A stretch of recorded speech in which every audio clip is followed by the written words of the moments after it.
সম্পূর্ণ পেঁয়াজ রসুন ছাড়া একদম নতুন ধরনের একটি রেসিপি। 1 কাপ মুগ ডাল 1 ঘন্টার জন্য গরম জলে ভিজিয়ে রাখার পর মিক্সার জারে দিয়ে দিন। সামান্য করে হলুদ গুঁড়ো, ঝাল লঙ্কার গুঁড়ো, বিট লবণ দিয়ে স্মুথ পেস্ট তৈরি করুন।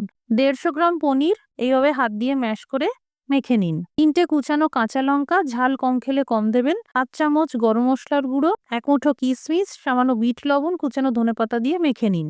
তৈরি করা ডাল বাটাতে পনিরের বলগুলো ডুবিয়ে নিয়ে কোফতার আকারে ভেজে নিন। ফোড়নে ভেজে নিন ফাটানো একটা বড় এলাচ, একটা দারচিনি, একটা লবঙ্গ, গোটা গোলমরিচ, 2টো তেজপাতা, একটা শুকনো লঙ্কা, 1/2 চা চামচ গোটা জিরে। টমেটো পিউরি দিয়ে কষাতে থাকুন। 1/2 চা চামচ করে হলুদ গুঁড়ো, ঝাল লঙ্কার গুঁড়ো, কাশ্মীরি লঙ্কার গুঁড়ো দিয়ে 2-3 মিনিট এই মশলা ভেজে নিন। গুঁড়ো মশলায় 1 চা চামচ ধনের গুঁড়ো, 2 চা চামচ জিরের গুঁড়ো দিয়ে কষাতে থাকুন।